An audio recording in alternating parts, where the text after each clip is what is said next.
Hello, fellow fans. I'm Mark. United with me is my co-host, the man who makes me wonderstruck, Bryan. What up, Bryan? Isn't it Thunderstruck? No, I know, but the word for this week is wonderstruck. So I tried to work it into the. Welcome everyone to UWF on the Chip and Company Podcast Network. On the last episode, Bryan and I united to review our favorites of 2023 and what we're excited for in this year, 2024. On this week's episode, Bryan and I unite to discuss Marvel's What If Season 2. Now put on your watcher glasses and join UWF as we ponder what if. All right, let's do this one last time. Truth is, I am Iron Man. Football is life. I solemnly swear that I am up to no good. X never, ever marks the spot. Is Star Wars the one with the little wizard boy? This is the way. Avengers! Assemble. Ah, chills. Literal chills. Hello, fans. Thank you all for uniting with us this year as we talk about all things fandom. Please give us a rate or review wherever you listen so we can unite with more fans out there on the Chip and Company Podcast Network. Follow UWF on Facebook, Instagram, X, Twitter to have more fun with us. Bryan, welcome to the year 2024. I am excited for the new year, Mark. It's been a fast start. I'm in a new home. My Wi-Fi is working as far as I know, so that shouldn't mess up our recording too much here, so we should be good to go. That's good. New UWF headquarters. Love it. I know you're going to be happy in it. I would love to say I have seen a whole bunch of movies since our last episode, but I'm still very behind. I saw, Leo, the Adam Sandler animated lizard flick. Leo. And then I saw Migration, the animated duck flick. Was that good? So Leo is cute for the whole family. And I funny watched for the first family. half of Leo. I didn't finish it, though. Oh. Migration, the kids in the theater, and I went with some family. The kids in my family, they laughed and loved it. I think it's nothing spectacular as far as creativity, but the kids liked it. Yeah. Let's see. I forgot to shout out Ragnarok on favorite shows of 2023. Check it out on Netflix. And then Bryan, I started a new show. Don't get mad at me. It was not on the Bryan recommended list. I was grabbed by Jack Reacher on Amazon. I'm almost done with season 2. Yeah? I'm marathoning it. Yeah. I watched the first season. I didn't care that much for it. So, I didn't have the desire to go back for season 2. It's good though? Yeah, season 2, different approach than season 1. So maybe that'll be a good thing for you. So I'm not even positive I finished season 1. It just wasn't totally for me. That's okay.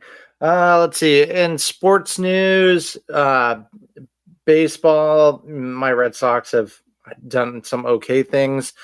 But we are getting closer to the baseball season starting and Savannah ball starting as well. Banana ball.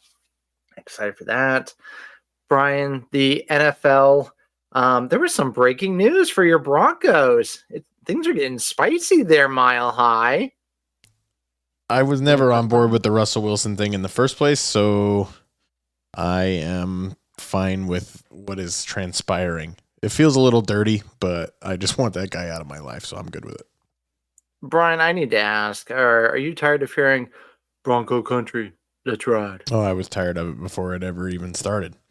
I think I accidentally went a little shack there. I think that guy's a little too much of a cornball for me. He's just, none of it feels dirty. I feel like they're going to get in trouble with the NFLPA, but if it gets Russell Wilson off my team, then I'm okay with it.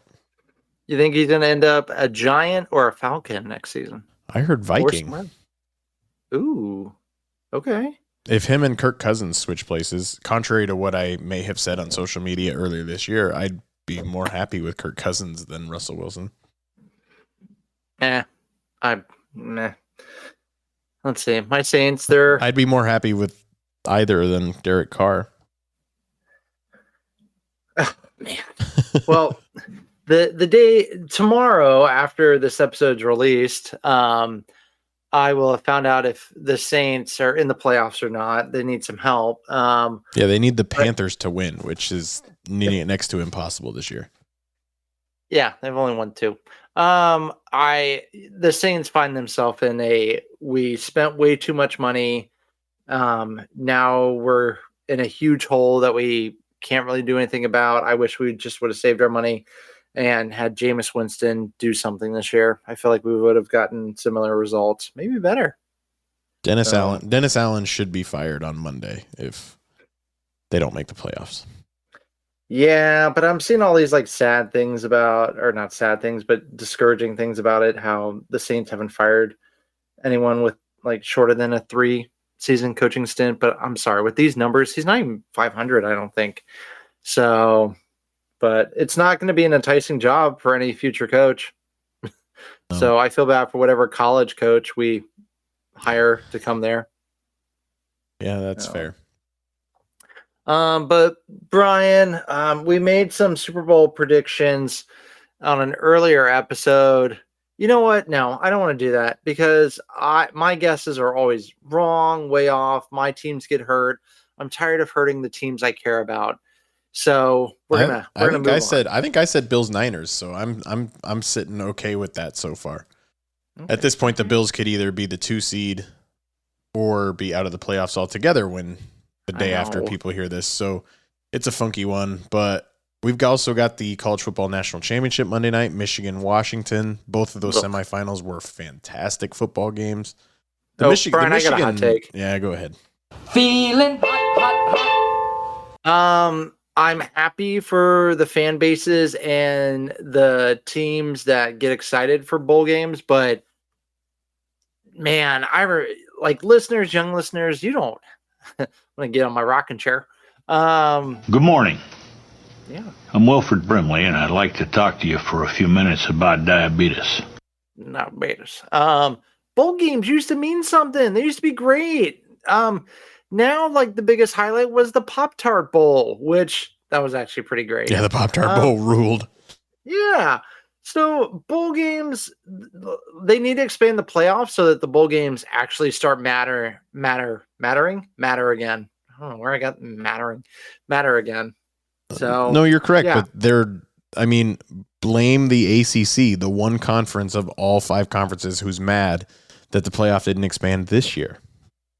Yeah. So that's their own fault.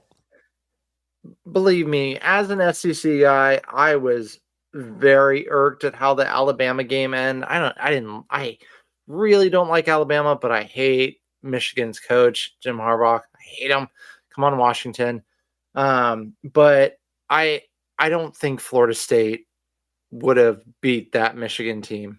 I don't think either Michigan or Washington beats Georgia. So, I think Georgia's the best team in the country, but they lost at the very wrong time. And yes, it just is what it is. Florida State had 27 guys opt out. So did Georgia. They both had exactly 27 that didn't play. However, the 27 that didn't play for Florida State mattered a lot more, at least in a 60-point margin.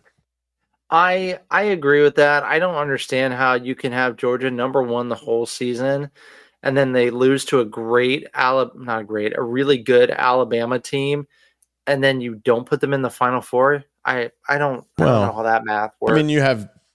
We're having this conversation a month too late at this point, but you had 2 undefeated teams that you couldn't leave out. Florida State, you could because of their quarterback being out and everything else.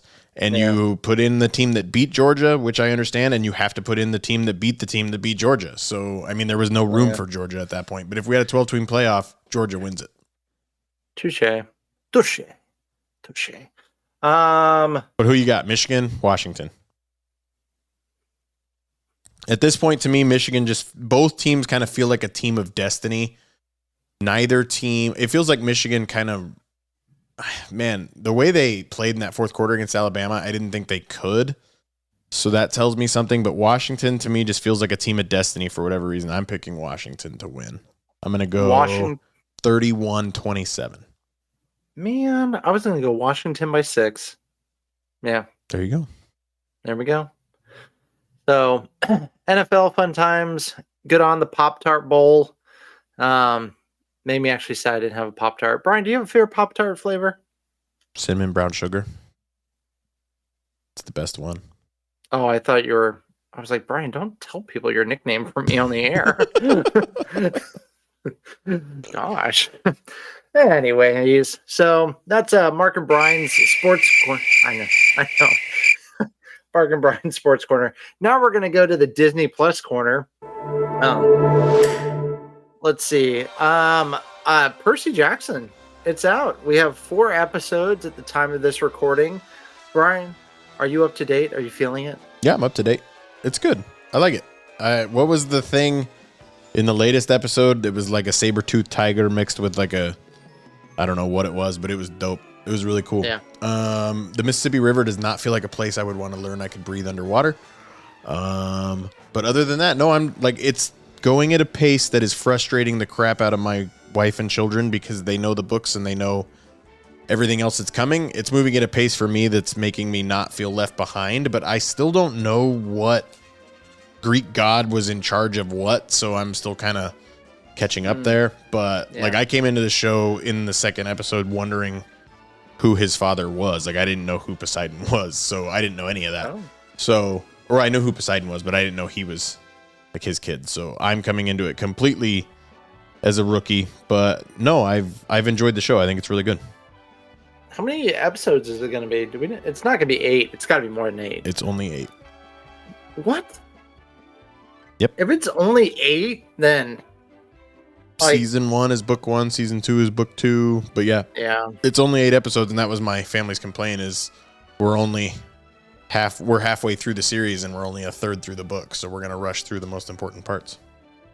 Wow, it sounds like we're watching a Marvel TV show, doesn't it? Rushing the ending. Anyways, oh, come on. I really dig the show, but man, I thought it was going to be 10 episodes, and I was thinking it was moving at a great pace, but episode 4 was kind of slow. It was slow and short. It was slow and short. Yeah. So, we'll give it another shot. Brian, are you watching anything else on Disney Plus? Good Lord, Hulu is all over it now. I love Hulu being integrated with it, but I'm not watching. Like I said, I was moving, so I haven't watched much other than what we're discussing on this episode. Yeah, that's fine. Check out Percy Jackson. Let us know what you all are thinking about it. Brian and I are, well, not Brian, but I think we can get Brian into the Half-Blood Club. Maybe. I don't think I'll ever dive fully in, but I'm enjoying the show. Yeah. All right. Well, Brian, are you ready to dive into Marvel's What If Season 2? No, because we have to listen to our sponsors. Hey guys, Diz Life Mark here, and I want to tell you all about the official travel partner here at Chip & Company. Let our good friend Sarah at Destination to Travel help you plan your next Disney vacation. Sarah specializes in planning dream vacations for your family. She's an authorized Disney vacation planner, and she can help with every step of your magical vacation. The best thing is that her services are 100% free. Want to travel beyond Disney? Sarah has you covered there too. Want to find out more? Fill out a trip request form over at the website at Chip & Co. or email her directly at sarahsolberg@d2travel.com. Start planning that dream vacation today. Email her at sarahsolberg@d2travel.com.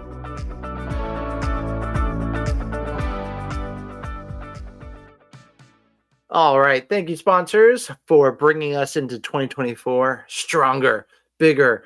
Brian, I got to know, Random Rushmore. The game where everything's made up and the points don't matter.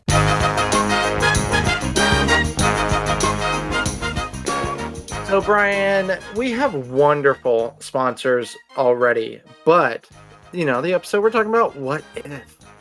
What if you could get 4 sponsors that are just like, man, I would love it if these people would sponsor the show because I would happily represent their stuff. What are 4 companies or 4 things? Pop-Tart. Ooh, yeah, yep. After, Brown sugar. After strawberry Pop-Tart. Stole all of our hearts. By the way, were you a little disturbed at the ending to that? I mean, I knew it was coming, but yeah, it was awesome. I thought it was hilarious. Did you see they left just the one eyeball? yeah, that got me. So funny. So yeah, I'm gonna go with Pop-Tart. I'm gonna go with shout out to AMC.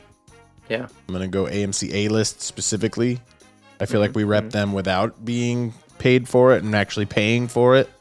Really? So, well, yeah, that's just it. I'm about to max out my A-list for the month of January so I can catch up. So A-List, if you need a few people to talk about you even more, just for a couple of free memberships, shoot us your way. I mean, Bryan and I can do a pretty great Nicole Kidman. Heartbreak feels good in a place like this.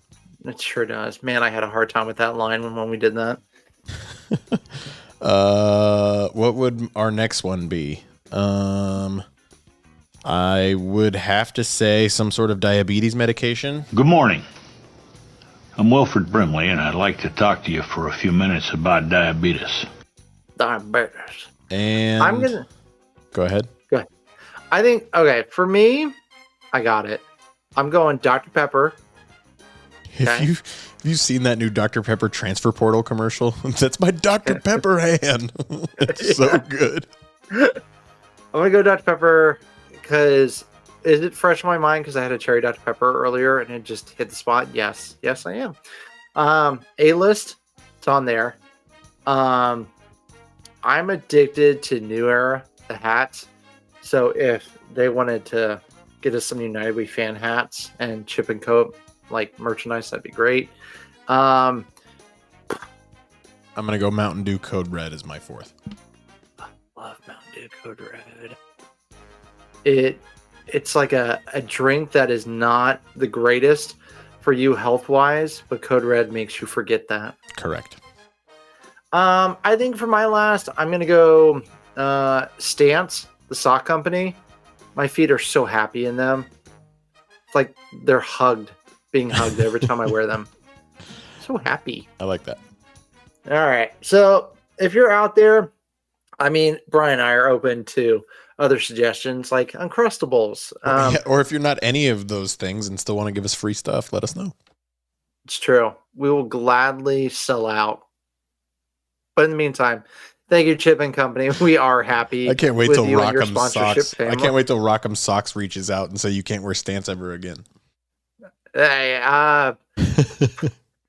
hey, if it feels like a hug on my foot, I'll take it. So, all right, That's Bryan, that was a great what if we were sponsored by something else. Now let's actually talk about Marvel Studios. What If just wrapped up on Disney Plus season 2. So we figured the easiest way to go about this, we'll talk about each episode briefly, just kind of what our favorite moments were, all that kind of stuff. And then at the end, we're actually going to pick our Rushmore of our 4 favorite episodes of season 1 and season 2 combined. Which I'm going to then try to guess Bryan's favorite out of those 4. And then Bryan's least favorite out of... I feel like least favorite, I feel like I've said before. I'm going to do least favorite season 2. Is that okay? Yeah, that'll be a little more difficult, but yes, that's fine. What? Okay. So don't give anything away. I just have one. I just have one least favorite episode from season 1, and that was "What If Thor Was an Only Child." I hated that episode with a passion. See, I loved that episode. That episode's awful. We talked about it. The T'Challa one, I think, was one of my least favorite, and you loved that one. Yeah. Yep. Okay. Well, let's start right off season 2, episode 1. What if Nebula joined the Nova Corps? Blade Runner feelings throughout the entire episode. Yondu and Nebula, I never realized looked so similar until Nebula put the fin on her head. I was sad that Glenn Close turned out to be a bad guy. Oh, Just I guess because she's a bad guy doesn't mean she's a bad guy. I guess we didn't officially give this warning. Friends, Bryan brings up a good point. Brian brings up a good point. This episode is going to be spoiler filled. Hopefully, you knew. I guess Brian, we should do it like we normally do. Here's your quick, good 1 minute from each of us, non-spoiler review before we get into the spoiler aspect.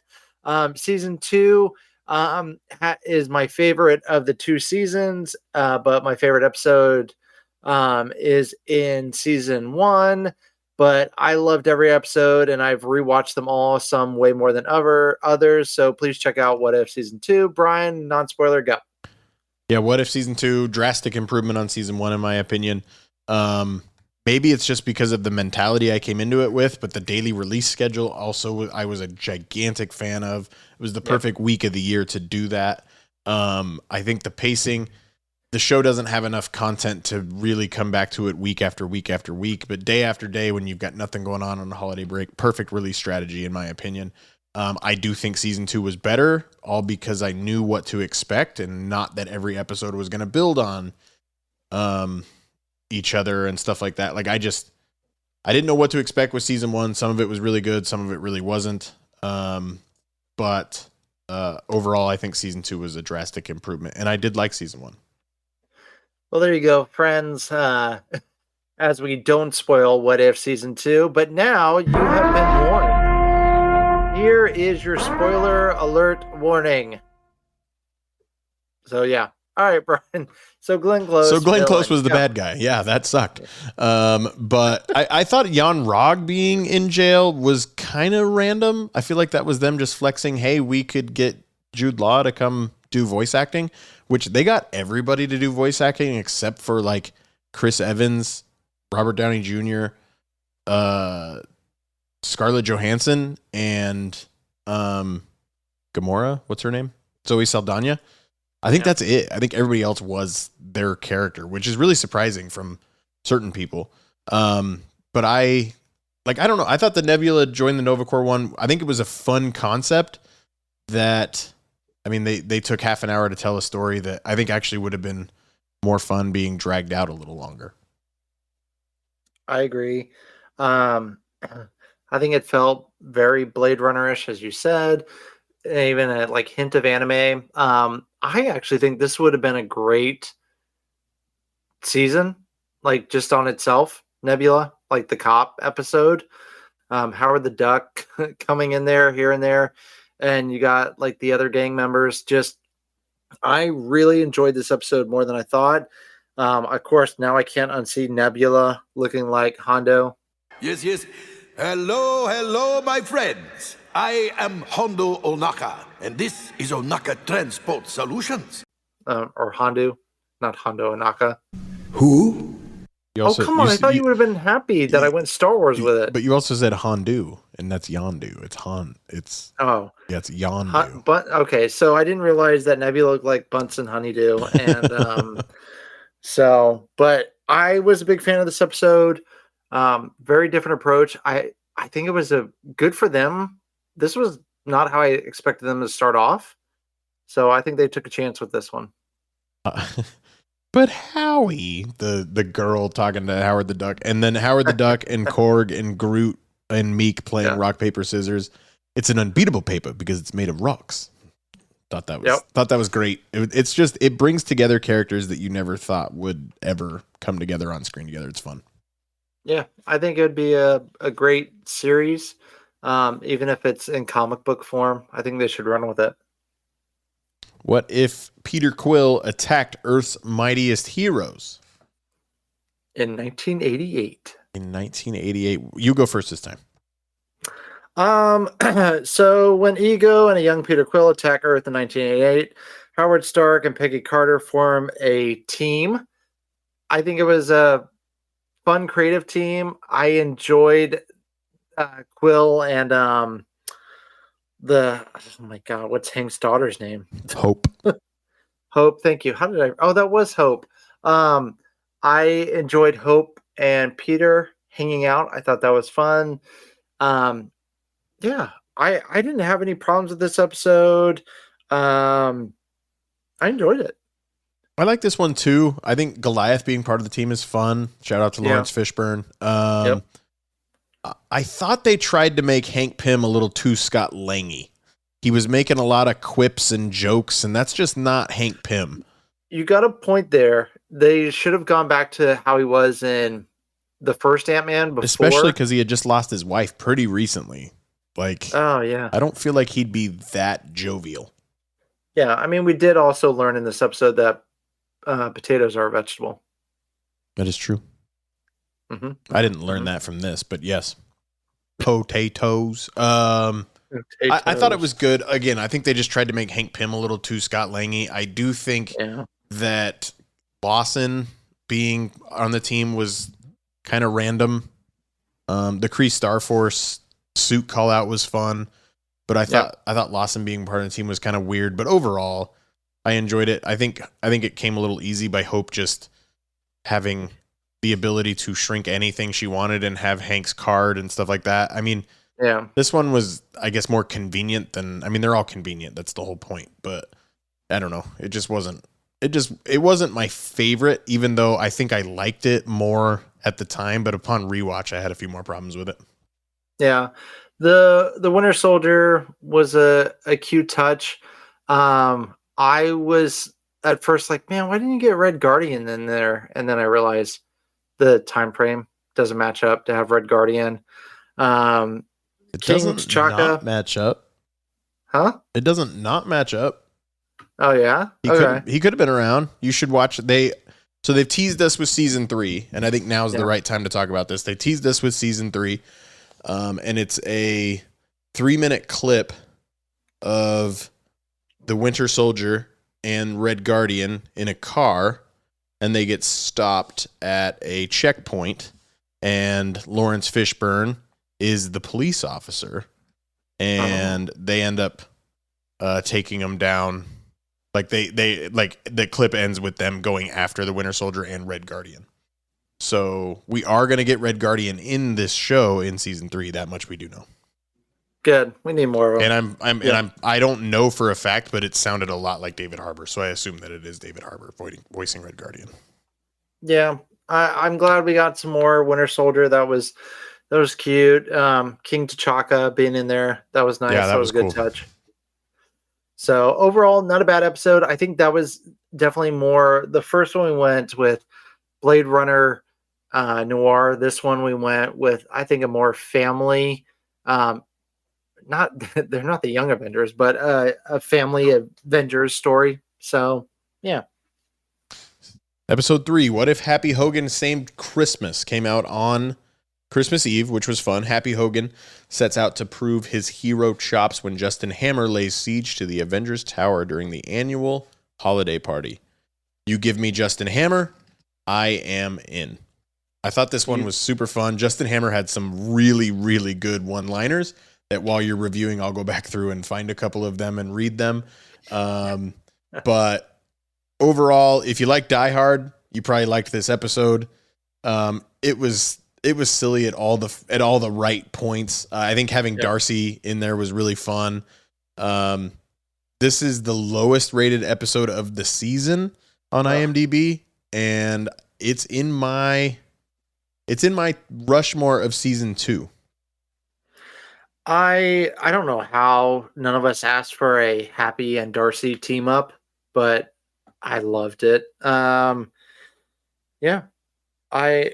You said it. It hits on every point very well. I mean, from Captain being in an elf costume to Tony being Santa Claus, and it was a really good. Now, I guess the question is, Bryan, next Christmas, are you going to watch this episode? Is it going to be possible Christmas tradition? Oh, I don't know. I really don't know. I never really thought about that. I will want to say that my son can vouch for me that I called him Hulk Hogan before Justin Hammer called him Hulk Hogan.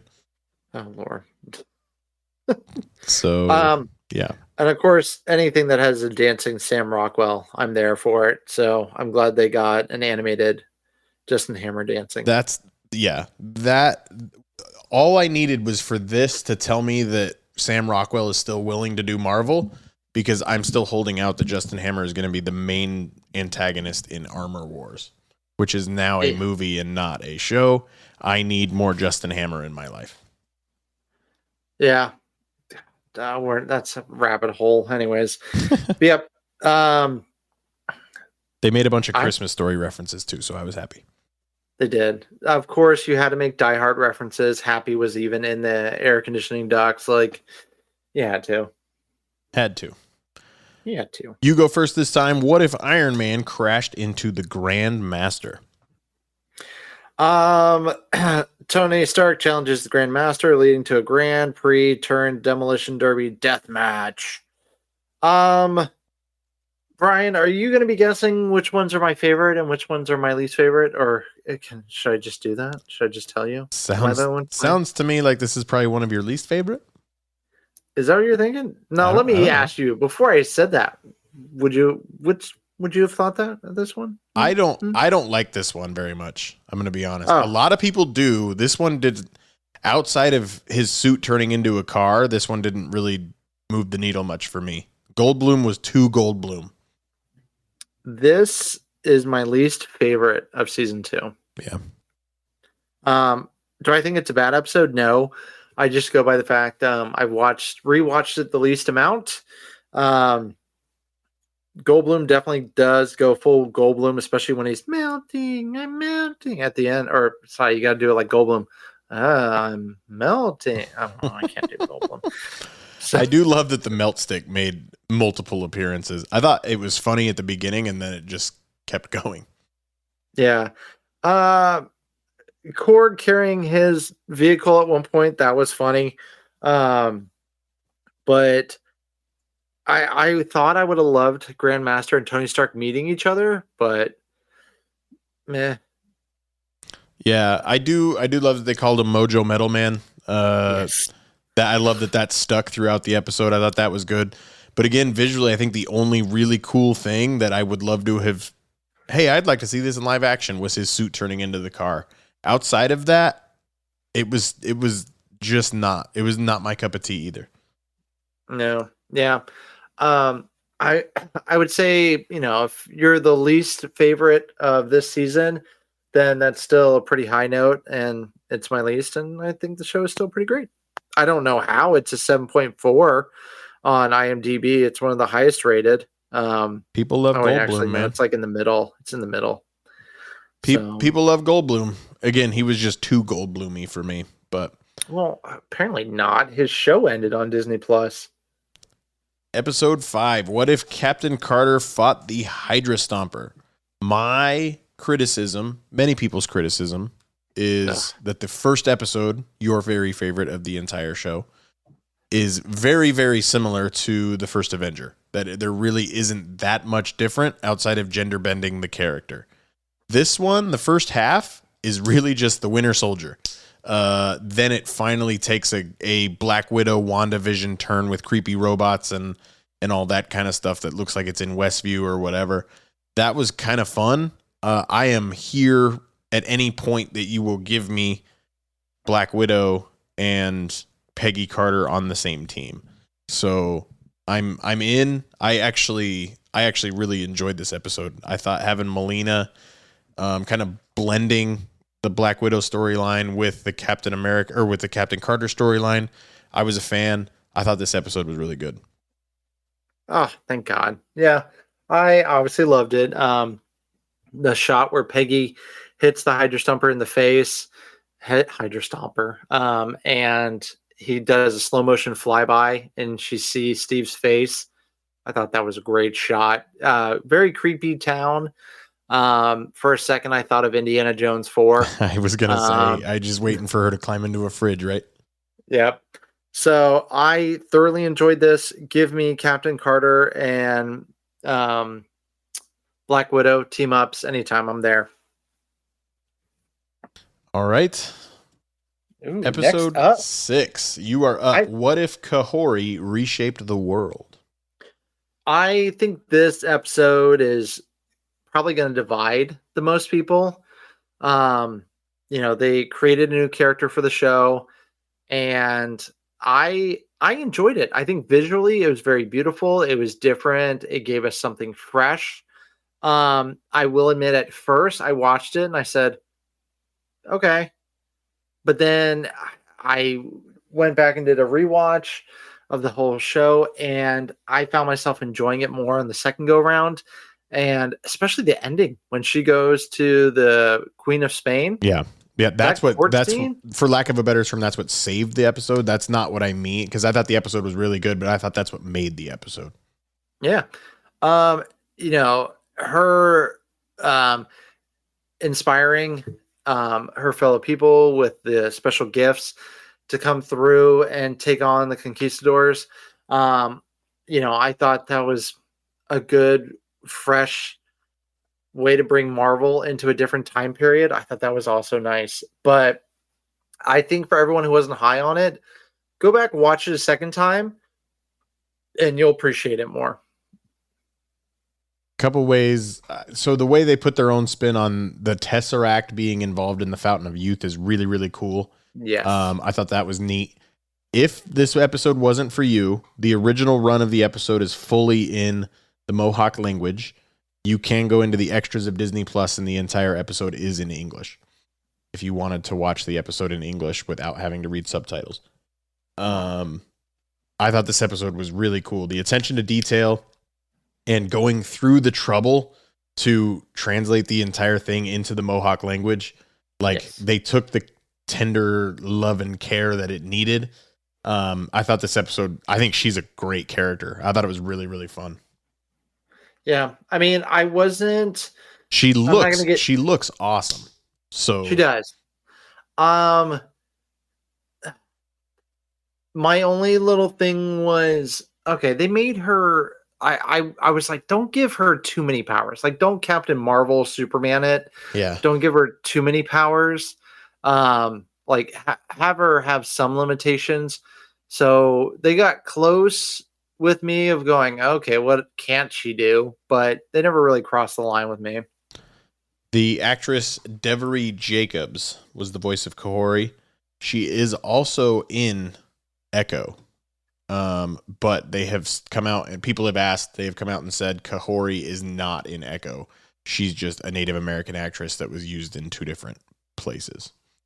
Kahori is not making the jump to live action in Echo. By the way, Echo is growing on me more and more. I'm excited. Comes out in 4 days after this drops, after this episode comes out. Woo woo.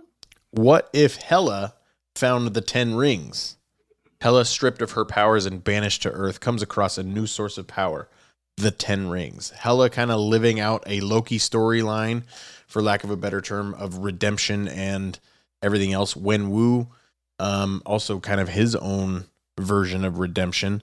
Basically, it takes the storyline of Thor. Hela gets banished to Midgard, aka Earth. She cannot wield her helmet because of the same reasons Thor can't wield his hammer in the first Thor film. Comes across Wenwu. It had Talo. Watching anything with the 10 rings and Wenwu, I am in on, whether it's animated or not.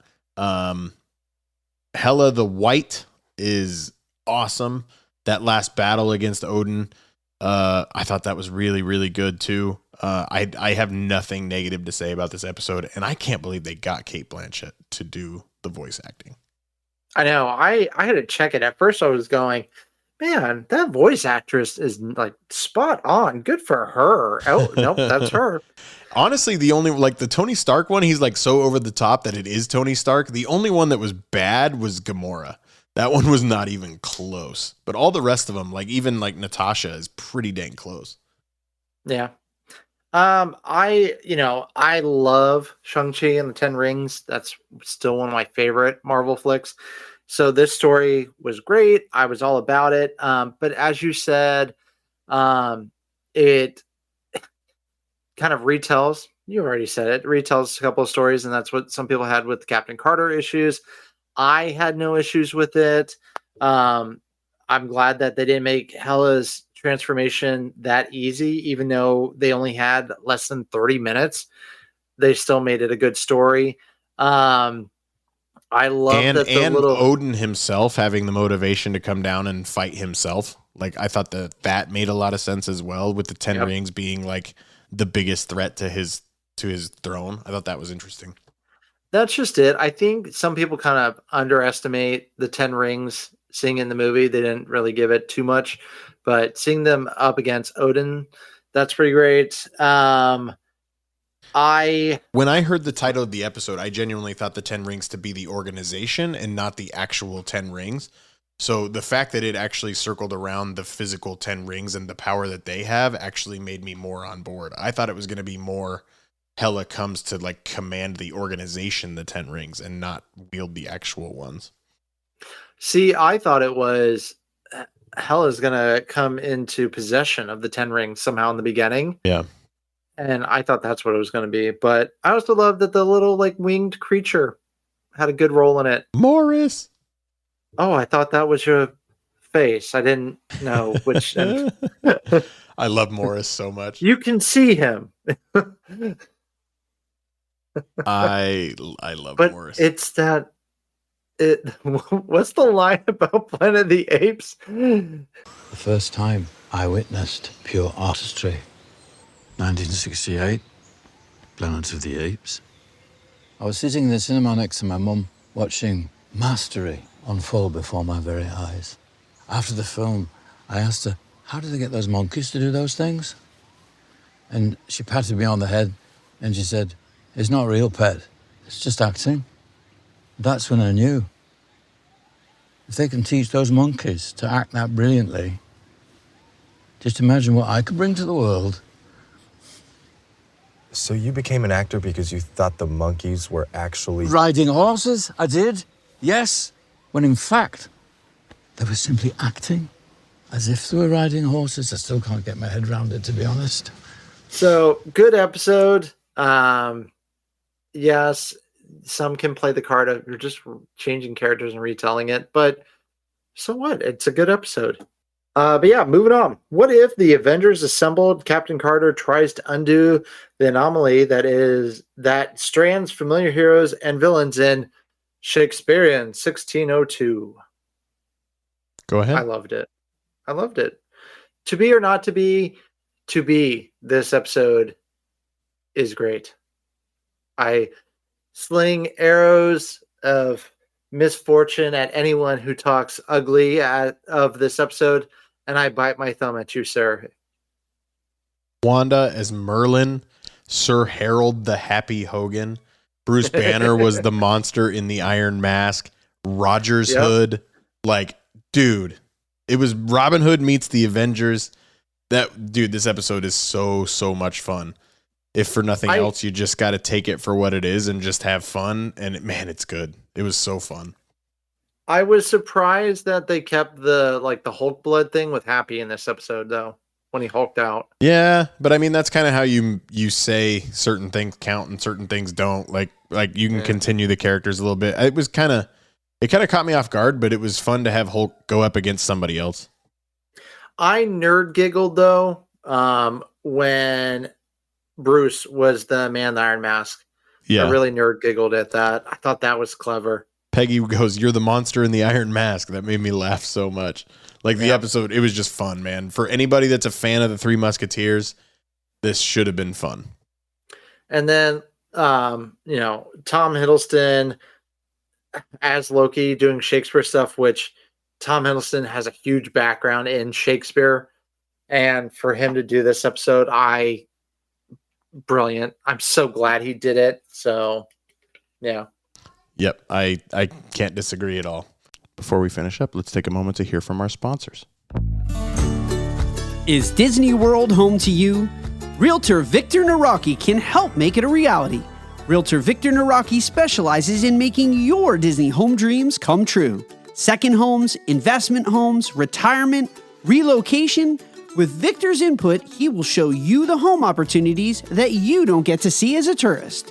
Imagine being at the park in minutes, walking around the World Showcase for daily exercise, watching the fireworks in your own backyard, or having Disney Springs as your local mall.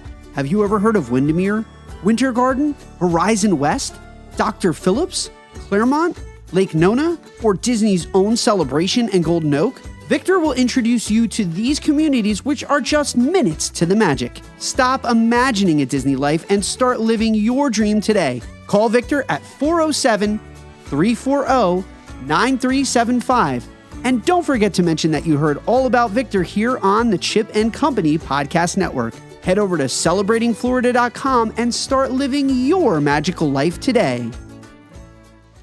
What if Strange intervened? What if Strange Supreme intervened? Strange asked Peggy to help with an adversary, but the demented sorcerer is keeping a secret from his old friend. Yeah, which finally we kind of got left hanging in the Kahori episode where Strange shows up and we're like, all right, where's this going? Yeah. So yeah, I didn't love this one, though. Had this been what Doctor Strange in the Multiverse of Madness had been, I would have been totally okay with it. I think Evil Strange is really appealing from a standpoint of intrigue. And he's not even necessarily evil. He just can't help himself. Right. He knows he has the ability to change things, so he tries to do it. I can't hate. I don't hate this episode, but I will say it was moving at a pace that was breakneck that I couldn't get used to. I think Secret Invasion could learn something from this episode as well, with all the different cameo weapons at the end. Just like, God, I really don't like Secret Invasion. Just how they threw in all those little things. I think this episode that was did a great job with all the weapons. But I will admit, them making Strange the big bad, I was like, okay, all right. I was a little underwhelmed. So I don't know. It was a really good episode, but I'm okay if season 3 we take a break from Sorcerer Supreme Strange. Yeah. Well, I mean, at this point he's gone. So is he, Bryan? Well, is he? That's fair. We just talked about all 9 episodes. You know who we didn't mention a single time? The Watcher? Correct. He seemed to play much less of a role in this one. I still think the way they work in his animation in the sky in certain episodes is really, really cool. Yes. But obviously, like the end of season 1 was what if the Watcher broke his oath? Like, he was an actual character, and watching Peggy interact with him, especially in that last episode, reminded me, oh yeah, Peggy can like see him. I forgot about that. But he didn't play near as much of a role, but he had enough of a role that I still am reminded how much I love him. And shout out to listener Maya. She just says he looks like Little Bill, and I'm what he looks like now. So it's what I think of every time. But I don't know. That's a fun character. I want to see him in live action at some point. But he took such a back seat, but I barely noticed. It was kind of weird. I liked him. Yeah, when he popped up, I was good with it. I do love when they work him into the background. I don't know how. I want them to make a calendar of it. I know, right? Love that calendar. Just the best way they work him into like the skyline shots or something like that. That'd be a great calendar. But yeah, Jeffrey Wright, perfect. The Watcher. I 100% would love to see him in live action. I'm a little worried about how they're going to make him look. We've kind of already gotten some Watchers in clips from previous Marvel movies. Guardians of the Galaxy Volume 2 is the only official MCU version. True. But Peggy wielding that Infinity Stone armor was fun. That was a fun callback to season 1 as well. That's just it. I loved all of the costume styling that they made for this show, especially the Shakespeare one. To the costuming animators, bravo. Okay. Your Mount Rushmore, your 4 favorite episodes of the 18 episodes of Marvel Studios What If that we have gotten. That's right, friends. We're doing Mount Rushmore, not of season 2. Bryan is much more of a Grinch. He's going to make me pick 4 out of these 2 seasons. We can do, but it's not a true Rushmore if you do just season 2. I know. Bryan, just let me be mean to you. All right. So this is what surprised me. My 3 out of my 4 from season 2. Yeah. My favorite is still Captain Carter, season 1, episode 1. That's fine if others are not a fan of it being like a recycled episode. Whatever, I enjoyed it. I don't know why I'm defending it. It's my favorite.